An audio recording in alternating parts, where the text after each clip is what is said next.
भगवान की खोज किस लिए करते हैं? जिन्होंने शरीर तक गाड़ दिया, हजारों वर्ष बैठे रहे, अपने टुकड़े टुकड़े शरीर करवा दिए परमात्मा के लिए। परमात्मा कहते हैं जाके ऊपर ऐसी बीती, कैसा है वो देश, वो कैसा वो भगवान जिसके लिए हम ट्राई कर रहे थे, और वो खोजे से नहीं मिला और स्वयं आके मिला, उसको हमने पहचान नहीं करी। तो ये हमारी अज्ञानता थी, आध्यात्मिक अज्ञानता। अब दास चाहता कि आपको उस आध्यात्मिक अज्ञानता का नाश करूं, भगवान को पहचान लोगे आप जल्दी। तो अब क्या किया, सब भंडारा करवा दिया, उसके थोड़ा बहुत जितनी चाहिए थी 20-30% वो छोड़ दी संपत्ति। परमात्मा चले गए और कहा इसका भजन कर बेटा। वो मंत्र जाप करने लग गया। कुछ दिनों के बाद उसके मन में के आई कि मैं भी अच्छा पागल हूं, गुरुजी कौन से देखे थे कितना दान करूं, मैं थोड़ा बहुत करके कह दूं जी सारा ही कर दिया मनता है, या गलती कर दी, अच्छा घने घोड़े खरीदूं हो, कई शादी कराऊं हो, इस तरह की बकवास उसके मन में आ गई। अब जो मालिक की शरण में नाम उपदेश लेकर उसने जो दान किया था वो तो उसको मिलना ही मिलना है फिर, लेकिन वो मोक्ष नहीं हुआ। आशा रहेगी उसकी नालायकी कि मैंने बड़ी गलती कर दी, ऐसा नहीं करना चाहिए, तो उसके कारण उसकी मृत्यु तो होगी। अगले जन्म में वो बलख शहर का राजा बन गया, बलख बुखारे का राजा बन गया। और जो उसने पिछले जन्म में पुण्य किया था वो सारा ही मिलना था। 18 लाख तो घोड़े खरीद रखे और हाथी और 16,000 ब्याह करवा रखे, 16,000 रानियां रखी हुई, बहुत बड़ा बाग बना रखा 9 लखा, उसमें ठाठ करे। लेकिन पुण्यात्माओं जैसे दास ने आज स्टार्ट किया था सत्संग कि जो पुण्यकर्मी प्राणी पिछले मनुष्य जीवन से ही आगे मनुष्य जीवन प्राप्त किए हुए हैं, उनमें भगवान की भक्ति की कसक जाती नहीं। अब वो भगत था ही पिछले जन्मों का, तो उसने संतों की खोज शुरू कर की। एक पाखंडी का फंस गया और उसके ऊपर ब्लाइंड फेथ उसका, तो वो था ठग। और दिखा ही साकोती बड़ा इसके साथ साधु संत निर्त्यागी बैरागी दिखाओ अपने आप को। एक बार राजा ने अंगूठी बनवाई सोने की, बड़ा धनी व्यक्ति था वो राजा। सोने की अंगूठी 50,000 में तैयार हुई उस समय, आज तो मेरे ख्याल में 5 करोड़ की हुआ है। हीरे पन्ने छोटे छोटे ऐसे लगा के सोने की अंगूठी और अच्छी बड़ी छाप सी थी। अब राजा उस अपने गुरु के पास जाता था, 10-5 असरफी दान कर देता था। अब उसने देखा उस ठग ने कि राजा की अंगूठी बहुत बहुमूल्य है, या तो ठगनी चाहिए। उसने अपने चेले से कहा कि राजा की अंगूठी कहाँ बनी है ये पता करे। उसने बात में पता कर लिया, क्योंकि नगर में 2-4 सुनार होते हैं जो राजा से संबंधित होते हैं। पता किया कि सुनार से बनी है, तो उससे कहा कि भाई तू एक ऐसी ही डुप्लीकेट बना दे। उसने उसी अंगूठी या छाप डुप्लीकेट बना दी और वो उस नकली ने अपनी जेब में डाल ली।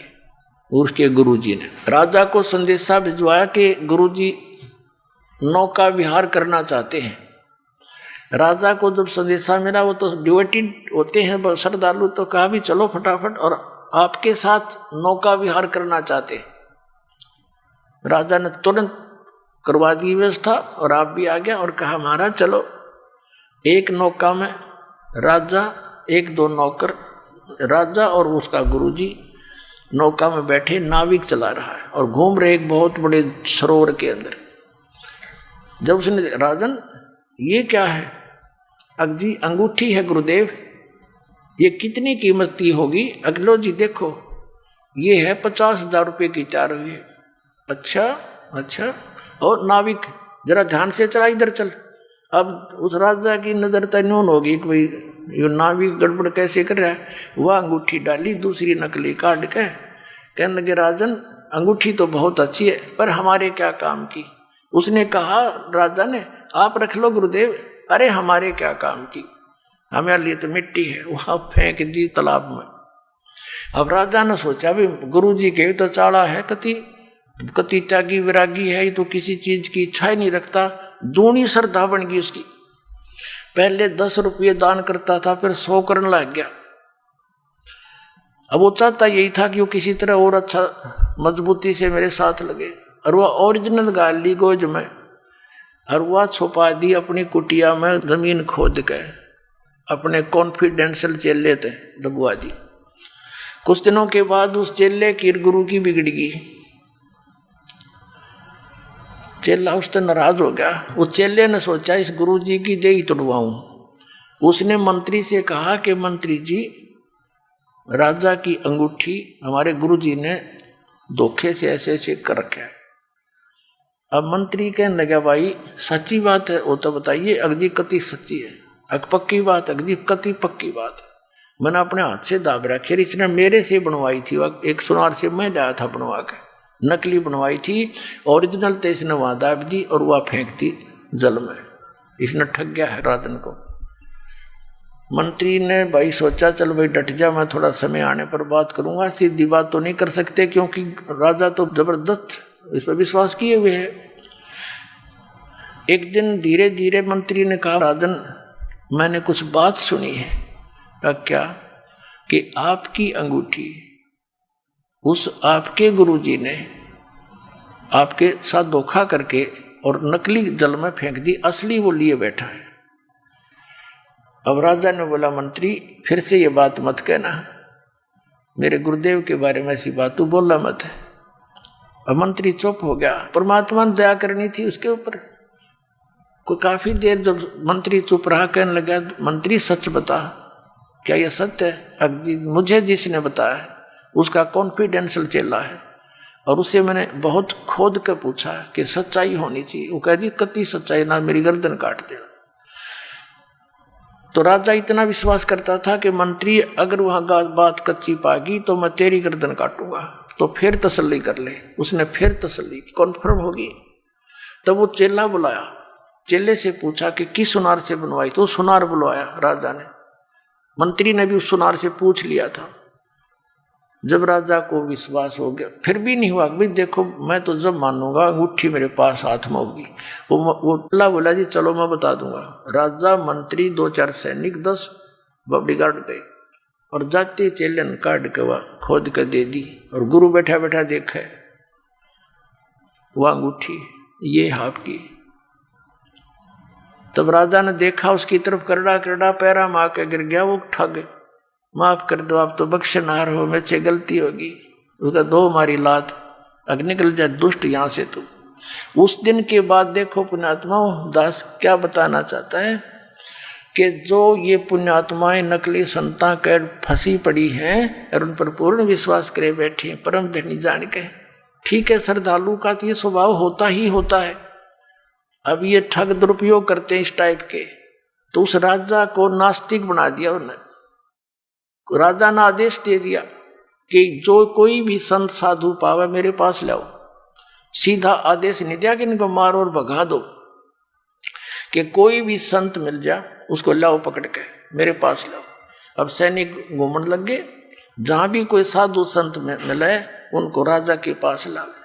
राजा उनसे प्रश्न करे कि तुमने कभी भगवान मिला है, तुम्हें रब मिला है, अल्लाह मिला है, आपको मिला है तो मुझे मिलाओ।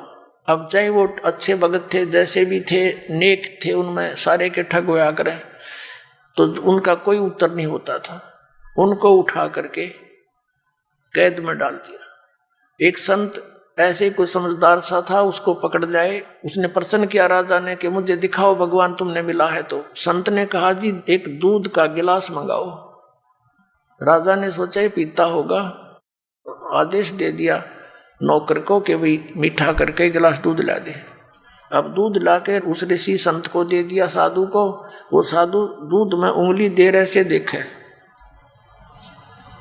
अब राजा कहता जी पी लो, अपने पीना है तो, इसमें मीठा डाल रखा है, दूध है। उस संत ने कहा जी मैंने सुना है दूध में घी होता है, लेकिन आपके दूध में तो घी है ही नहीं, मैं पीऊं क्या इसको? तब राजा बताने लगे, हंसा कि महात्मा जी आप जंगल में रहते हो, आपको पता नहीं दूध से घी कैसे बनता है बताऊं? इसको गर्म किया जाता है, फिर ठंडा सा करके नुआया सा करके इसमें जामुन लगाया जाता है, फिर दही बनता है, दही बनकर फिर बिलोया जाता है, रिड़का जाता है, फिर ये घी निकलता है, समझे? तब उस संत ने कहा राजन इसी प्रकार जैसे दूध से घी निकालने की विधि है, ऐसे ही परमात्मा के पाने की विधि है। मैं बताऊंगा और आप करो। राजा कहने लगा घनी बात मत बना, चलो अंदर, तुम बकवास, ऐसी बातें मैंने बहुत सुन रखी है तेरे जैसे पाखंडी। वो भी जेल में डाल दिया और चक्की पीसने की ड्यूटी लगा दी। 360 संत कैद में डाल रखे थे। राजा लोग इन अपराधियों को आटा पीसने की ही सजा देते थे, क्योंकि घोड़े गाड़े रखा करते, सैनिक रखा करते, उनका आटा उनसे ही पिसवाते थे। अब परमात्मा आते हैं, क्योंकि वो भक्त भी तो उसी परमात्मा की आत्मा है जो भगवान के लिए घर छोड़कर जंगल में बैठे थे। भले ही वो शास्त्र विरुद्ध साधना कर रहे थे, लेकिन पूर्व जन्म के उसी के बच्चे थे।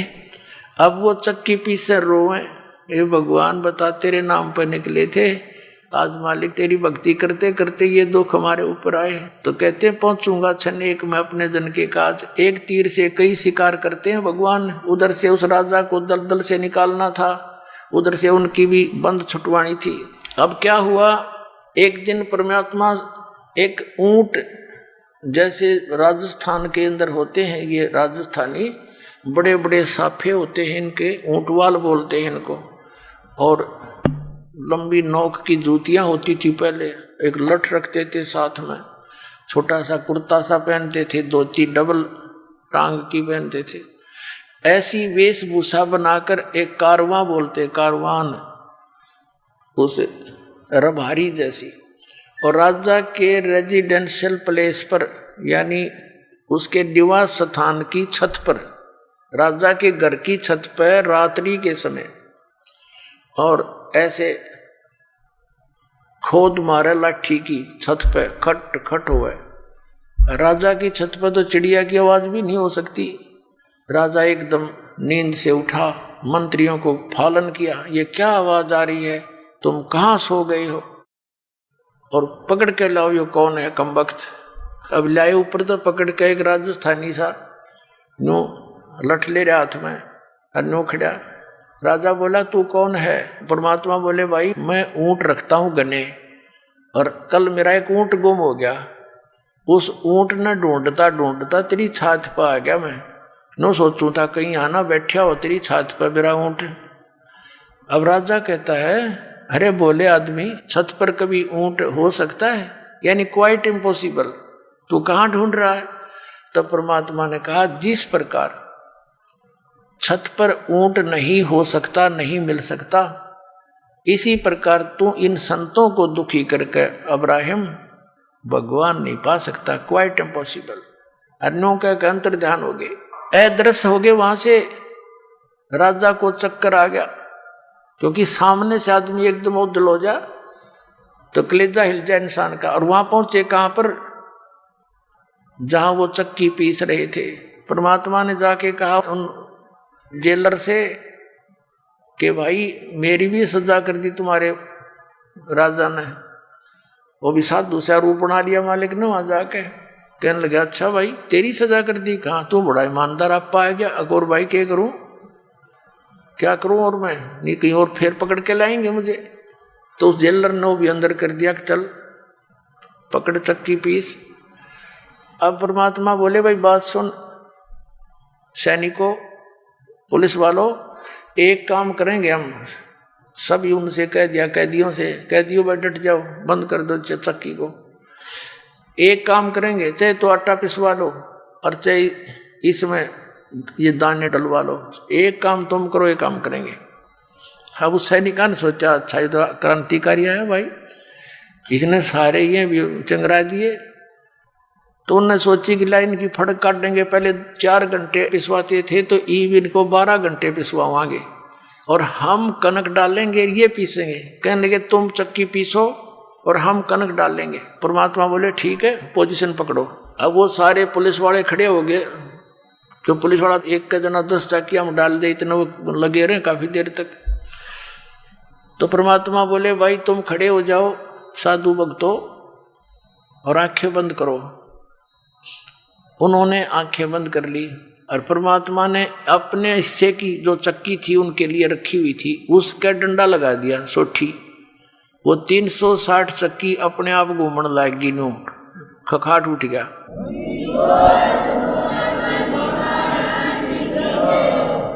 और परमात्मा बोले ले भाई सैनिकों कितना पीस लियो, आराम चले। परमात्मा ने कहा आंखें खोलो। उन आंखें खोली तो उस नगरी से बाहर 1 किलोमीटर दूर जंगल में सारे संत खड़े। और परमात्मा ने कहा इसे साकेट की नगरी में फेर मत आइयो, तुम भाग जाओ यहाँ से। अब वो तो छोड़ कर जूती नू जाओ खखाट, बाबा जी तक गए पार सीमा तक। अब उधर से क्या हो रहा है, वो चक्की आप चलें, उन पसीने आगे बुखार चढ़ गए सारे उन पुलिस वाला के, और दूर खड़े हो गए देखे सारे। फिर एक सैनिक गया राजा के पास कि राजन ऐसे ऐसे एक संत आया था और उसने ऐसे जादू जंत्र किया कि सारी चक्कियां चल रही हैं, सारे कैदियां ने भगा ले गया अंतर जान करके। उधर से राजा के बारे में पता चला कि यहाँ भी आया था। राजा ने जाकर देखा कि सचमुच चक्कियां चल रही है। वो तो इसलिए था कभी सैनिकों के ऊपर फिर ये दुखी करा कि तुमने भेज दिया उनको। तो चक्की चलती देख कर वो कहने लगा भाई थारा दोष नहीं, ये तो मेरे पास भी आया था। अब उसकी वो सटाट हुई उसके वह कसक भगवान की उस दिन से। फिर कुछ दिन में भूल पड़ गई, राजा चिंतित हुआ तो मौलवियों से बुलवाकर, काजियों से, मौलवियों से एक ताबीज बंधवा दिया बाजू में।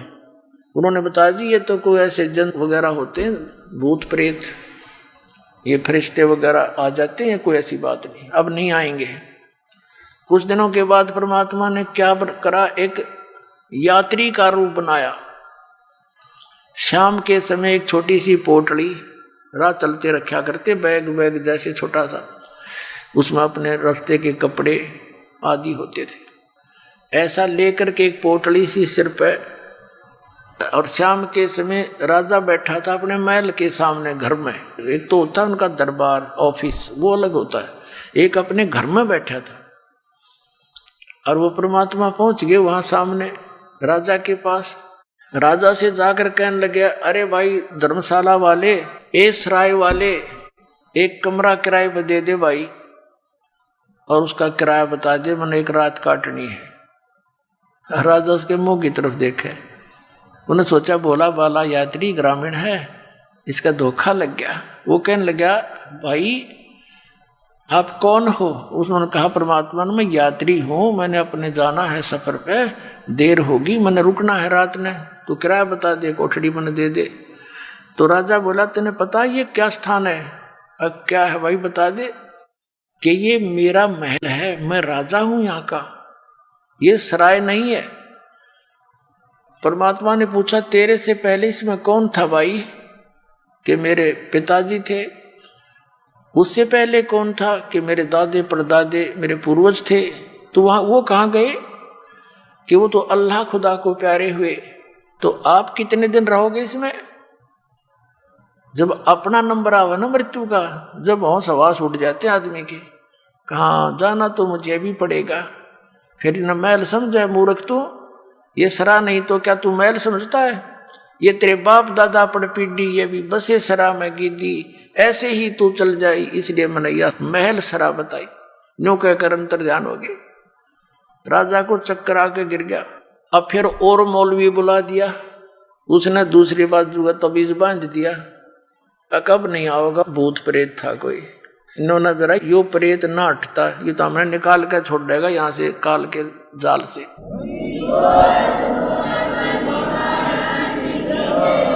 अब क्या हुआ, कुछ दिनों के बाद राजा कुछ नॉर्मल सा हुआ।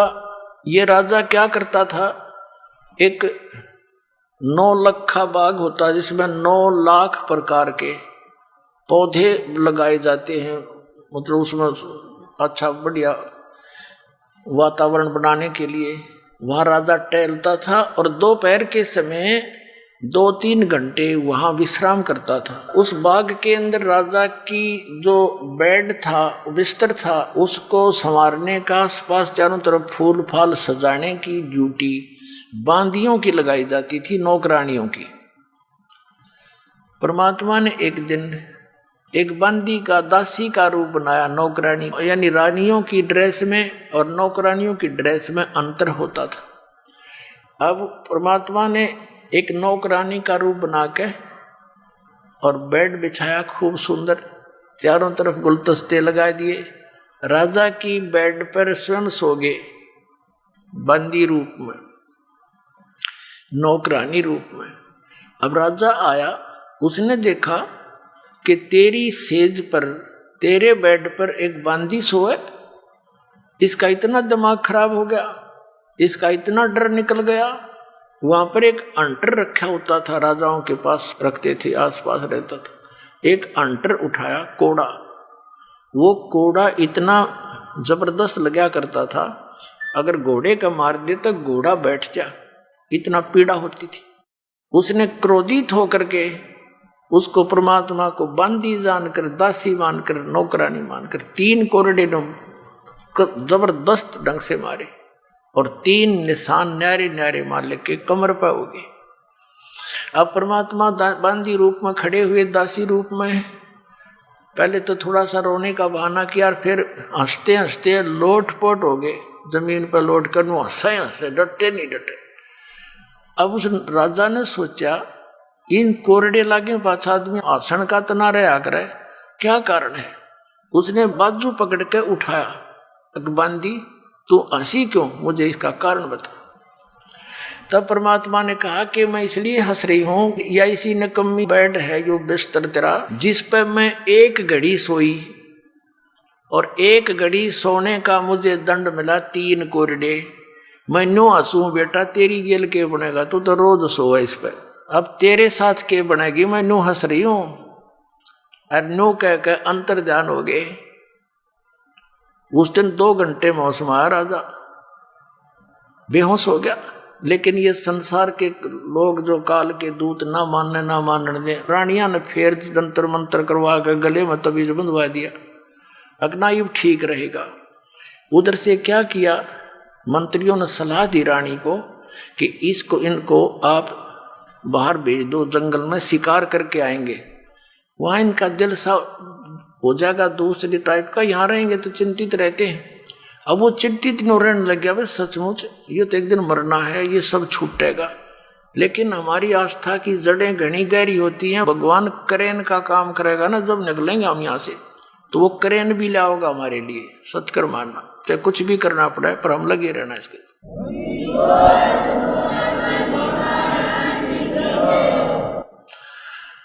अब क्या किया, वो 1 हफ्ते का प्रोग्राम बना के जंगल में चले गए, सैनिक भी मंत्री भी, जाकर लगा दिया पड़ाव। तो सुबह उठ के सब चल पड़े शिकार के लिए। 12 बज गए, कोई शिकार यानी पशु उनको मारने के लिए नहीं मिला।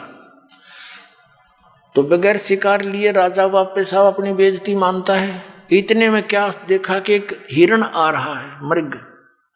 राजा ने कहा सैनिकों, अगर ये मृग हाथ से निकल गया उसी को मृग की तरह मार डालूंगा। सब सतर्क हो गए।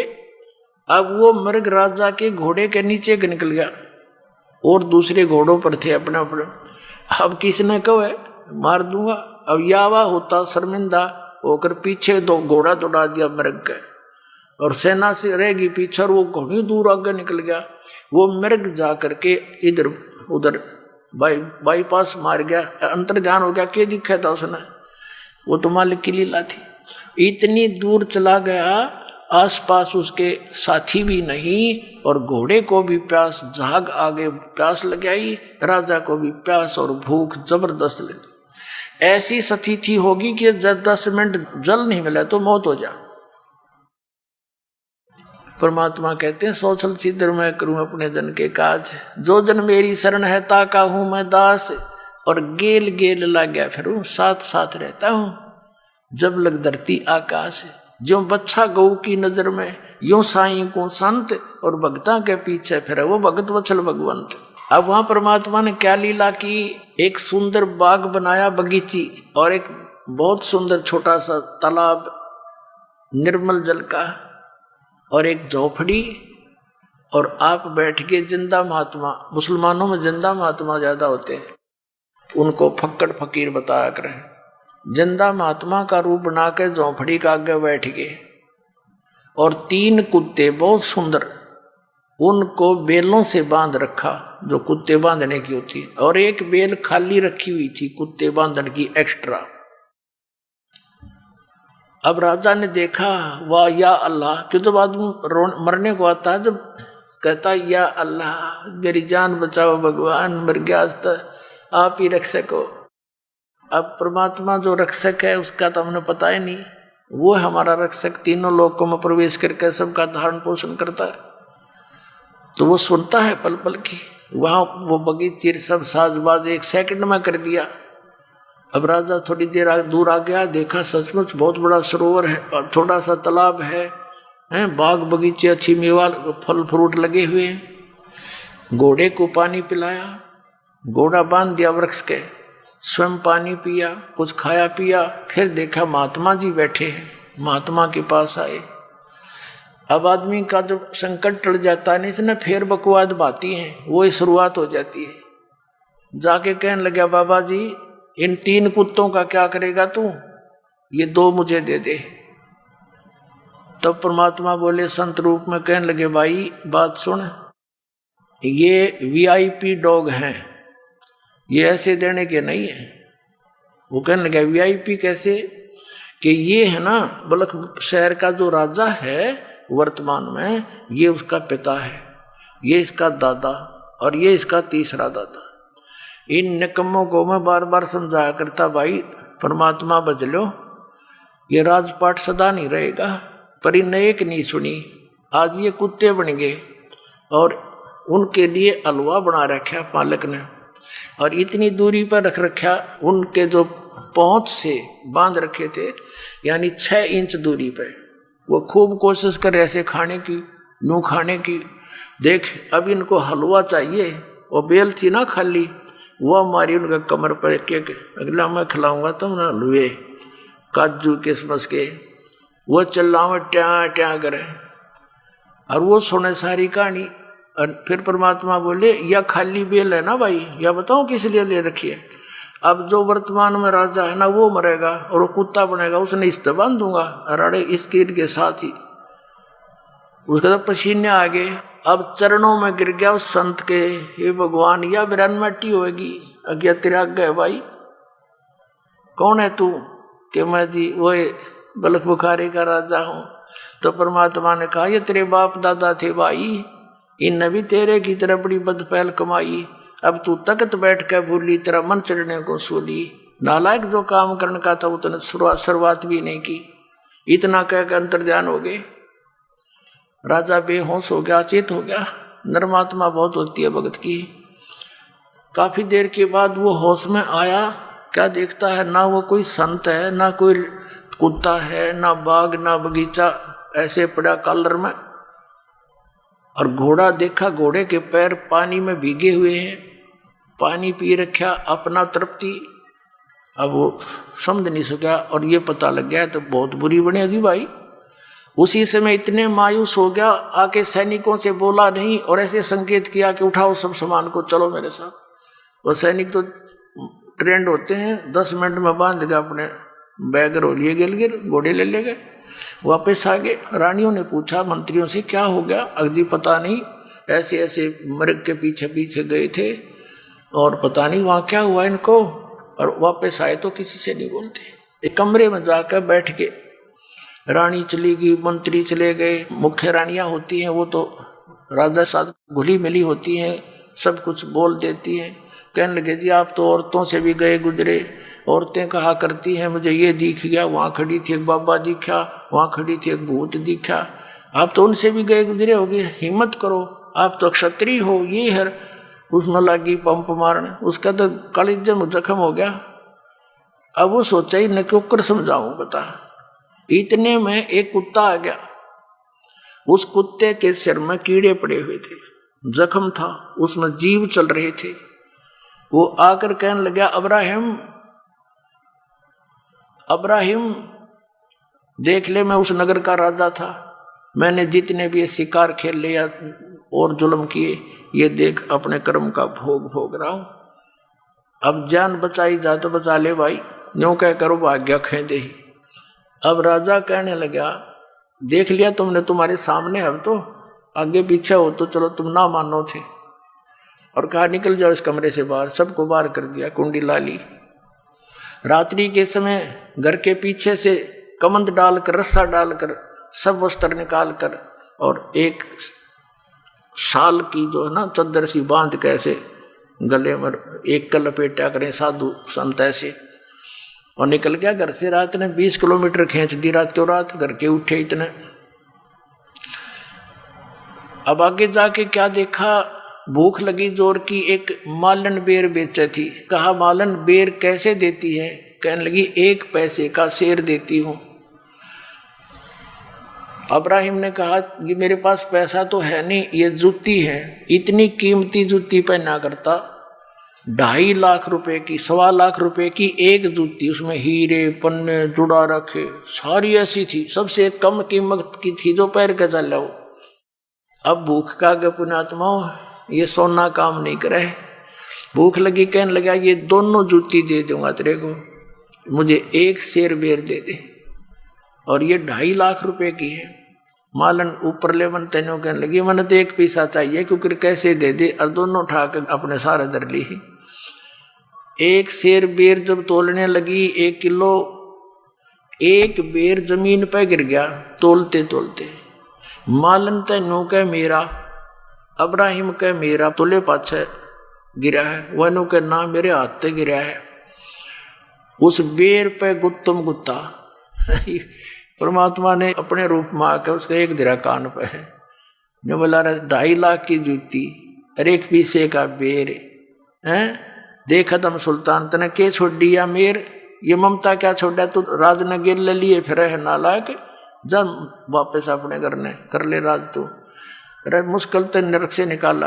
अब घर के त्याग देने से राज नहीं त्यागा जाता पुण्यात्मा, अंदर से त्याग मिट्टी समझ इसको।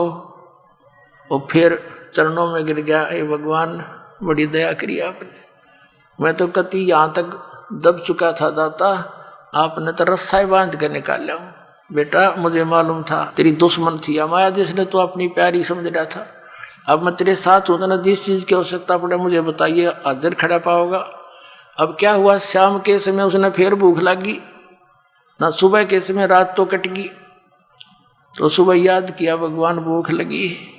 आकाश से एक थाली आई, कपड़ा उसके ऊपर डला हुआ, थाल पोस, उसने उठाकर देखा, उसके सामने आके रुक गई। उसमें क्या देखा, काजू किस्मत सेब संतरों के भरी, और साथ में हलवा खीर पूरी कचौड़ी और रोटी, सारी आइटम उसमें।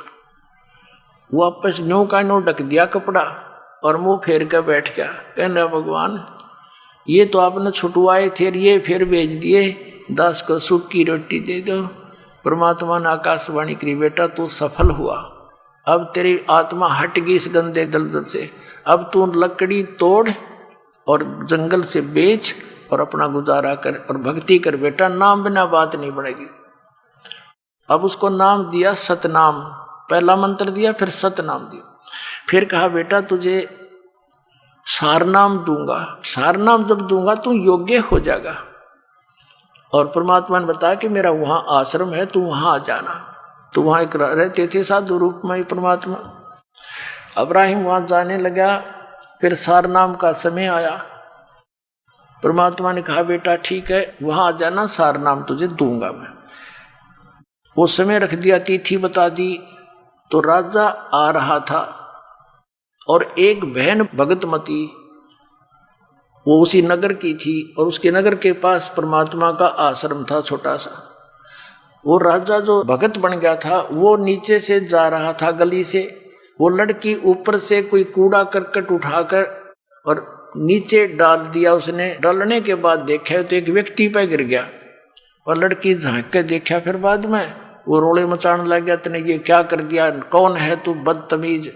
तब उसने देखा झांक के को हो तो किसी आदमी पर गिर गया, और आंखें लाल करके कहता है काश मैं आज राजा होता, तेरे टुकड़े टुकड़े कर देता, तूने मेरा सारा हुलिया बिगाड़ दिया। वो कहने लगी भाई साहब गलती होगी, मैंने देखा को नहीं, माफ कर दो, मैं आज राजा होता तुझे बता देता। तो वो लड़की ने सोची भाई यू क्या मतलब है, राजा क्यों कहता है। अब वो लड़की भी आश्रम में आना था, उधर से उसने भी गुरुजी से मिलने जाना था, वहां वो सारे इकट्ठे हुए। जब उसने देखा तो वो आदमी है जो रास्ते में इसके ऊपर गलती से कूड़ा गिर गया था, तो परमात्मा से पूछा, गुरुदेव ये भगत है, ये कभी राजा था? कहा बेटी ये बहुत बड़ा राजा था, अब्राहिम सुल्तान अदम नाम है इसका, बल्ख बुखारे का राजा है। अच्छा ये था वो? कहा। परमात्मा ने पूछा क्या बात थी? कि महाराज जैसे ऐसे ये आया ना, जब मेरे से गलती से कूड़ा गिर गया, मैंने ध्यान नहीं करा, मैं तो यहाँ आने की चिंता में थी। इसके ऊपर जब कूड़ा डला तो इसने बहुत बुरा बोला, तो मेरे ते बहुत गालियां दी और कहा यदि आज मैं राजा होता तेरे टुकड़े टुकड़े कर देता। कहा अच्छा बेटा कोई बात नहीं, ये राजा था बेटी, इसमें कोई शक नहीं, बहुत बड़ा राजा था। अब कुछ देर के बाद उसने प्रार्थना की कि गुरुदेव आपके दास को सार नाम की दया करो, यदि योग्य हो गया हो। तो परमात्मा बोले बेटा अभी तो तू राजा है, जब दास बने ना जब आइए, 1 वर्ष का समय दे दिया। अब वो कहना जी मैं तो आपका दास हूँ, ये मालिक अब कहाँ राजा, मैं तो आपका दास हूँ। कहना बेटा ये तो ऊपर ले मन तो बोल रहा है, तू अंदर से राजा है। अब उसको न्यू नहीं डिक्लेयर किया, यू किस कारण से कहा अगजा 1 वर्ष के बाद आना। अब गुरु जी का आज्ञा सिरोधारिये, उठ कर चल पड़ा जैसे आपकी आज्ञा हो। 1 वर्ष के बाद निर्धारित समय और निर्धारित दिन के इस समय तक आना है तेने वहां उस दिन। और परमात्मा ने कहा बेटा अब कई रास्ता तो वहीं तेरे घर के पास से आओगा, इसके ऊपर भैंसों का गायों का गोबर और मूत थोड़ा सा पानी मिलाकर बाल्टी तैयार रखिए, और जब यूं तेरे घर से नीचे का इसको ऊपर चोटी में गिरिए इसके। वो लड़की तो सुबेरे बना के सारा सामान तैयार होगी, और ने देखा कद से आवेगा, उसने आना ही था क्योंकि निर्धारित समय दे रखा। वो नीचे से आ रहा था, उस लड़की ने जचा के ऊपर तो तरडा ला दिया और सारा उड़िया बिगाड़ दिया उसका। और फिर ने बोली भाई साहब गलती होगी मेरे ते, माफ करियो।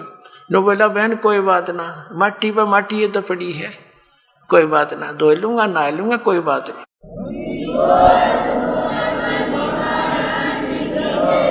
अब फिर वो नहा धो के, गर्मियों का समय था, थोड़ी देर में कपड़े सूख साख गए, फिर वो आया। वो लड़की उससे पहले पहुंच गई। परमात्मा ने पूछा बेटा करा काम? हका कर दिया जी। तो क्या प्रतिक्रिया थी इसकी भगत की?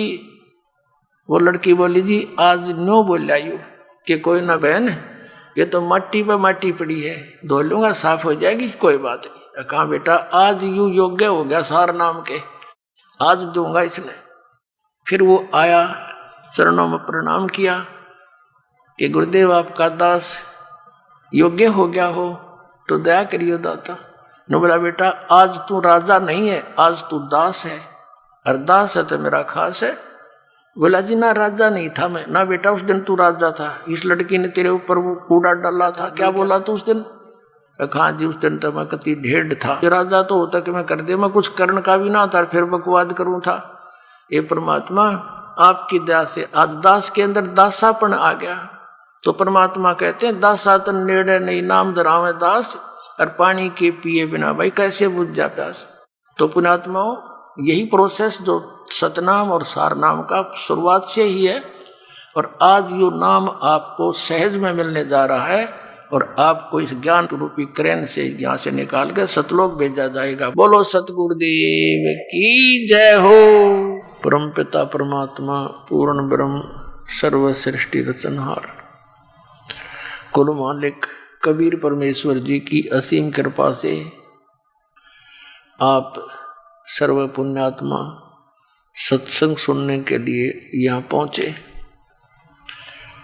परमात्मा की असीम रजा जिस पुण्यात्मा पर होती है वही परमात्मा के पाने के लिए प्रयत्नशील होता है। ये उसका दुर्भाग्य है कि उसको संत नहीं मिलते, लेकिन आत्मा परमात्मा के लिए रह नहीं सकती, क्योंकि ये उस सुख को छोड़कर यहाँ आ चुकी है जहाँ कभी कोई टेंशन नहीं होती थी, वहाँ जन्म मृत्यु नहीं होता था, वहाँ वृद्धावस्था नहीं थी, ना कोई रोग किसी प्रकार का शरीर में होता था। वहाँ ऐसी ही सृष्टि है जैसी यहाँ आप देख रहे हैं, लेकिन वहाँ ये पशु पक्षी नहीं है और मानव है। बाग बगीचे खूब बहुत सुंदर हैं, सदाबहार वृक्ष हैं। अपने आत्माओं, उस सुख की खोज हम यहाँ कर रहे हैं और वो सुख यहाँ है ही नहीं। हम मृत्यु को ही प्राप्त हो जाते हैं इस अपनी आशा लेकर के। जैसे बालक पढ़ रहा होता है तो वो सोचता है कि मैं शिक्षा ग्रहण करके और बढ़िया नौकरी प्राप्त करूंगा, सर्विस प्राप्त करूंगा, फिर मैं सुखी होऊंगा। जब उसको सर्विस प्राप्त हो जाती है, विवाह हो जाता है, फिर बच्चे हो जाते हैं, उनकी परवरिश में लगा रहता है, फिर वो सोचता है कोठी बना लूं, बस फिर आनंद हो जाएंगे। कोठी भी बना ली है, फिर संतान हो जाती है, फिर कहता है कार ले लूं, बस मौज हो जाएगी। ये सारा कुछ सोचा, उसमें भी कोई मौज नहीं पाई। फिर सोचता है कि बुढ़ापे में सुख होगा। अब तो बच्चों की परवरिश में मैं अपना टाइम नहीं निकाल पा रहा। अब बुढ़ापे में यानी वृद्धावस्था में तो जिए जाने का जैसा सुख होगा। कदे आंख बनवानी, कदे गोडे दुख हैं, कहीं बीपी हाई हो जा, कभी लो होगा, कदे खांसी कफ पकड़ दे गले ना आकर के, और 36 प्रकार की टेंशन बढ़ जाती है।